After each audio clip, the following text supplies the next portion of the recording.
Hello everyone, good morning. আশা করি তোমরা সবাই অনেক ভালো আছো, সুস্থ আছো। আমরাও কিন্তু অনেক ভালো আছি। আর আমার আরেকটা নতুন ব্লগে তোমাদের সবাইকে ওয়েলকাম জানাই।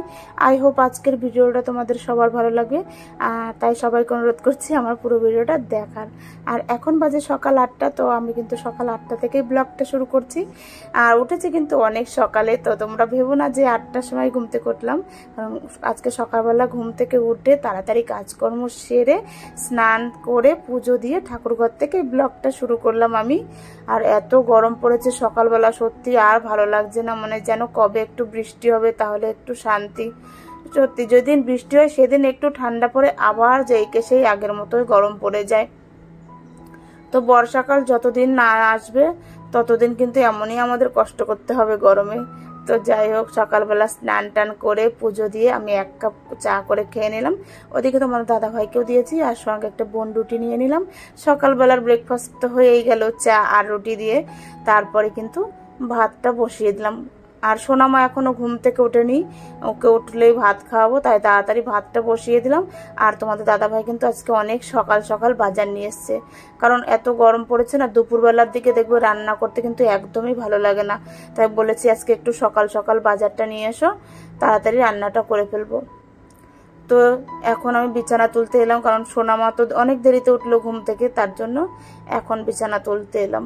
তাও এখন প্রায় বেজে গেছে 9টার মতো। তো 9টার সময় আজকে আমি বিছানা তুলছি, কারণ ওকে আজকে আর তুলিনি, কারণ সোনামার শরীরটা সত্যি অনেক দিন থেকে খারাপ যাচ্ছে।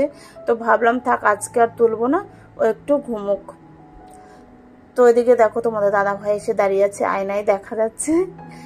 ও টিভি দেখবে, ওর প্রত্যেক দিন এই সময়টা একটু টিভি দেখে, মানে ভোটের খবর, মানে ইলেকশনের খবরগুলো একটু দেখে। তো আমি বলছি একটু দাঁড়াও, আমি বিছানাটা তুলে নিই, তারপর তুমি বসো। আর আজকে এই ঘরের বেড কভারটা চেঞ্জ করব, কারণ 2-3 দিন হয়ে গেল চেঞ্জ করা হচ্ছে না। আর গরমের দিনে এতটাই ঘাম হয়, দেখবে বিছানার চাদর টাদর সমস্ত কিন্তু আঠা আঠা হয়ে যায়, একদম ভালো লাগে না, মানে চিটচিটে একটা ভাব হয়ে যায়। তো ওদিকে দেখো তোমাদের দাদা ভাই নিচে বসে বসেই মানে শুয়েই পড়েছে, ও এমন শুয়ে শুয়ে টিভি দেখছে মেঝেতে শুয়ে শুয়ে। আমিও একটু দেখছি মাঝে মাঝে খবর। তো চলো আমি বিছানাটা তুলে নিই, মানে বেড কভারটা চেঞ্জ করে নিই, তোমরা ব্লগটা দেখতে থাকো।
তো এদিকে কেলগস ঘরে বাড়ন্ত ছিল, সেটা নিয়ে এসছে। আর তোমাদের দাদা ভাই তো সকালবেলা ও রুটি খায়নি, আমি খেয়েছিলাম চা দিয়ে, ও শুধু বিস্কুট দিয়ে খেয়েছে।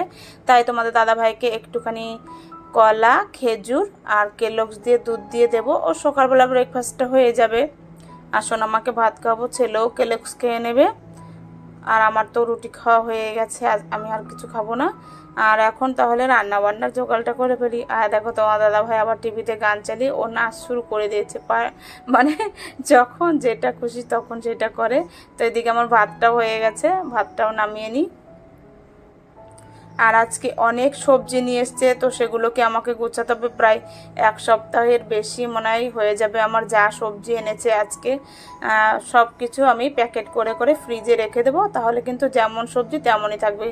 আর এদিকে এনেছে আম, কলা, মৌসুম্বি লেবু, সমস্ত কিছুই একেবারে বাজার করে নিয়ে এসছে। আর এই বালতিতে আগে কটা রসুন ছিল, সেই কটা তুলে নিলাম, না হলে এত পেঁয়াজের মধ্যে আমি আর রসুন খুঁজে পাবো না, তাই ওটাকে তুলে উপরে তুলে নিলাম।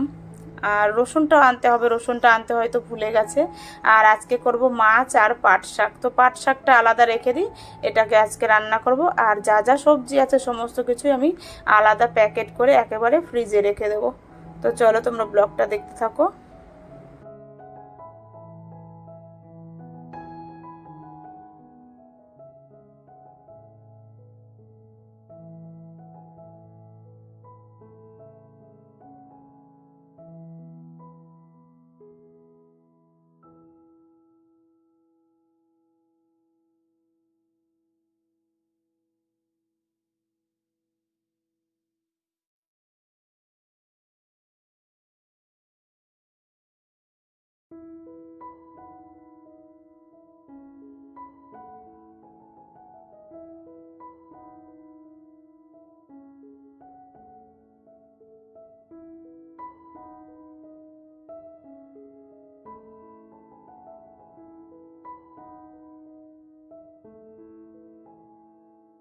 ওদিকে সবজিগুলো তুলে দিয়ে তারপর কিন্তু আমি এদিকে মাছটাও ভাজা বসিয়ে দিয়েছি। মাছটা ভালো করে ধুয়ে নুন হলুদ মেখে ভাজা বসিয়ে দিয়েছি। আর মাছগুলো এতই ফাটছে যে আমি ঢেকে ঢেকে ভয়ে ভয়ে ভাজছি, কারণ আমার এই মাছগুলো ভাজতে না প্রচণ্ড ভয় লাগে। যেমন ট্যাংরা মাছ, এই আর মাছ, মানে ভাজতে খুব ভয় লাগে, এতটাই তেল ছেটে সারা মুখ চোখ মনে হয় আমার একদম ফোসকা পড়ে যায় এমন। দেখো ভয়ে ভয়ে কিন্তু আমি ঢেকে ঢেকে মাছটা ভেজে নিলাম। আর ওদিকে একটু মশলা করে নিলাম, আদা বাটা, লঙ্কা বাটা, জিরে বাটা আর একটা টমেটো দিয়ে একেবারে মশলাটা পেস্ট করে নিয়েছি। আর মাছের ঝোল মানে আলু দিয়ে তো করতেই হবে, মানে একটু হালকা ঝোল, মানে গামাখা মাখা করবো, বেশি ঝোলও রাখবো না আবার বেশি একদম শুকিয়েও ফেলবো না, কারণ এটা জ্যান্ত মাছ, গঙ্গার আর মাছ, একটু তো হালকা হালকা রাখতে হবে। আর এত গরমে কিন্তু একটু হালকা পাতলায় ঝোল খাওয়া ভালো। তো এদিকে আমার মাছের ঝোলটা কমপ্লিট হয়ে গেছে। আর এখন বাকি আছে পাট শাক। তো আমি যেইভাবে পাট শাকের ঝোল করি সেভাবেই করব। এখানে দেখো একটা গরম জলের বাটিতে গরম জল করে তার মধ্যে একটু পেঁয়াজ কুচি আর লঙ্কা চিড়ে দিয়ে দিলাম আর একটু নুন দিয়ে। ওদিকে পেঁয়াজটা সেদ্ধ হতে হতে আমার এদিকে কিন্তু শাকটা কুচোনো হয়ে যাবে। আর আমি অত ভালো করে শাকটা কুচোতেও পারি না, বটিতে যাও বা পারি, চাকু বা কাঁচি দিয়ে আমি একদমই ভালো শাক কুচোতে পারি না। বটি দিয়ে তাও মোটামুটি একটু একদম ঝিরিঝিরি করে করতে পারি। তো এদিকে শাকটাও কুচিয়ে নিচ্ছি। আর পাট শাক এইভাবে রান্না করলে কিন্তু সত্যিই ভালো লাগে।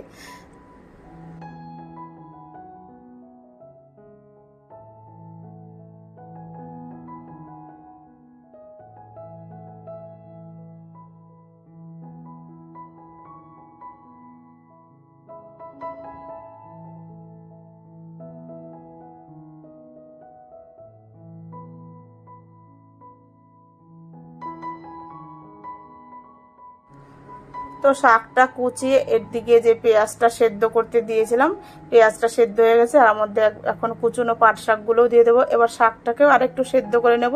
তারপর শাকটা সেদ্ধ হয়ে গেলে যেইভাবে আমরা রসুন ফোড়ন দিয়ে, মানে কালো জিরে, শুকনো লঙ্কা আর রসুন ফোড়ন দিয়ে শাকটা সোমবার দিই তেমন কিন্তু দিয়ে দেব। দেখো এদিকে আমি কালো জিরে শুকনো লঙ্কা দিয়ে তারপর একটু রসুন থেতো করেও দিয়ে দিলাম।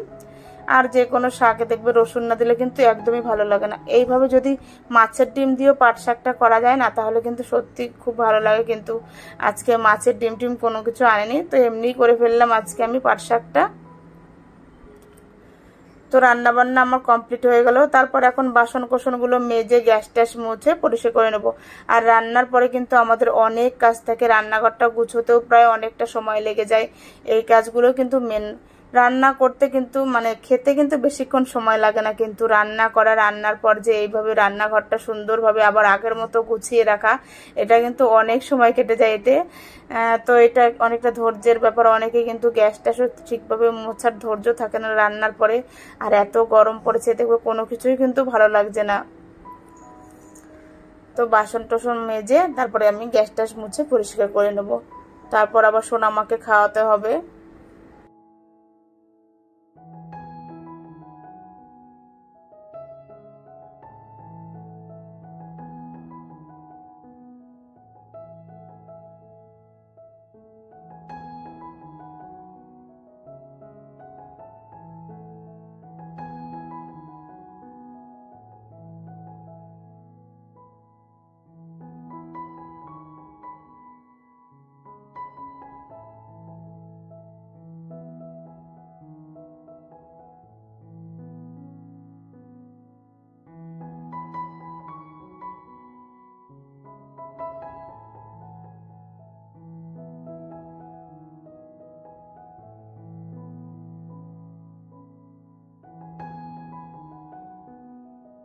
ওদিকে বাসন কোসন মেজে তারপর কিন্তু আমি গ্যাস মুছতে চলে এলাম। আর গ্যাস মোছার সময় কিন্তু আমি এইভাবে টাইলসগুলোকে সুন্দরভাবে মুছে নিই। তার জন্য কিন্তু আমার ওয়াল টাইলসগুলো এখনও অবধি তেলচিটে ভাব হয়নি। আমার রান্নাঘর কিন্তু অনেক দিনের পুরনো, কিন্তু এখনও সেইভাবে পরিষ্কারই আছে, কারণ আমি প্রত্যেক দিনই কিন্তু গ্যাস মোছার সময় এইভাবে কিন্তু হালকাভাবে ওয়াল টাইলসটাও মুছে নিই। তাহলে কিন্তু দেখবা যেমন টাইলস তেমনই থাকবে।